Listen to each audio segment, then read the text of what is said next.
farms. Oh yeah. There's lots of different kinds of potting mixes in the world. Just because I have everyone's attention, I'm going to tell you all about it. Potting soil is a misnomer. It's not really soil. It's made from usually peat moss, which is harvested out of bogs in Canada, and is not the most carbon neutral object in the whole wide world, which is why it's interesting that a lot of companies that do organic potting mixes are switching to coconut coir, because coconut coir is the byproduct of coconut production. It's just the husk of the coconut. Okay, so they use up the coconut milk and then they save the coir. In the meantime, the reason we use something like peat moss is because you'll feel this. It's wonderful, fluffy, great, loamy feeling soil. And what you want to do for baby plants is give them three things. A sterile growing environment that doesn't have any problems in it already. You want to give them lots and lots of airflow so that their roots can stretch out and so that nutrients can move to the roots. And you want to give them a place that holds water and retains it like a good damp sponge. When you put plants directly in the ground, if your soil is not that kind of ecosystem, it's one of the reasons plants don't grow from seed successfully, because you put them in like earth that's too dense, or earth with no nutrients, or earth with not a lot of airflow. So, on the other hand, when you put the plants into something like this mixture, eventually they're going to run out of nutrients. They're going to have everything they need from the photosynthesis that they're doing, but all that photosynthesis is doing is giving the plant enough energy to take in nutrients through the roots. So sooner or later you're going to have to give them some kind of fertilizer. For us, that's compost. Varying types of compost. So when you're feeling this, everyone always asks, like, well, how much do I water? But just say as you're filling your pot, take your hand and squeeze some of this. You'll see when you squeeze it, it holds, but then if you touch it lightly, it breaks.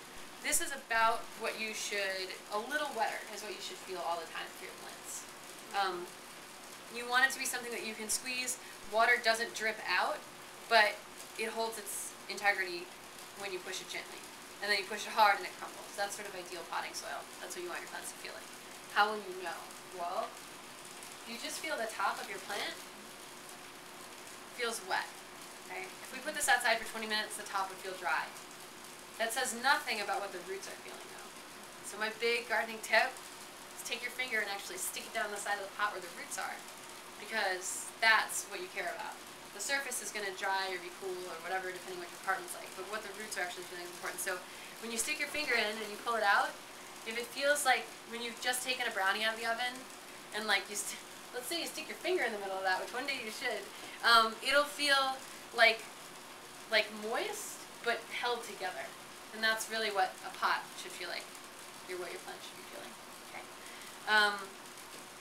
So with this, I'm actually going to, where'd that watering can go? I'm going to water it a little, just because it's always good when you have potting soil to give it a little bit of structure.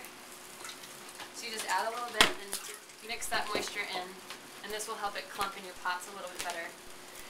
The other things that are in here, a lot of people mistake this for fertilizer. It's not. It's perlite, the white stuff is perlite. It's a volcanic rock that's been heated to about 1,000 degrees, and it pops like popcorn.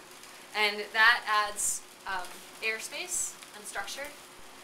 And then the other stuff that's in here, McEnroe adds, like, they add 5% compost, so this will feed your plants fairly well, which is why I'm comfortable giving you guys herbs, which you'll keep for a long time. And then there's some minerals in it.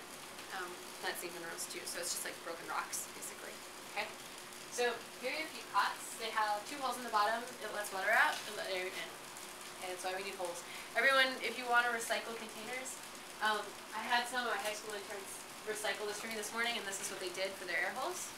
And I told them, I was like, you know, guys, if you went to a plant nursery, have you ever seen them like use push pins to make holes in the bottom of a commercial pot? No, right? So you just like, if you're looking for tips, just look at what people do and do it. So anyway, I have to fix that. So you just scoop and shake. And the reason you do this instead of pounding it in like this is that if you do the scoop and shake method, you're making sure, I mean, you know this from like working with bread flour, like not to overwork it. You want to get that same, you want to keep that same lightness, and then you can just kind of pat it into place. Okay.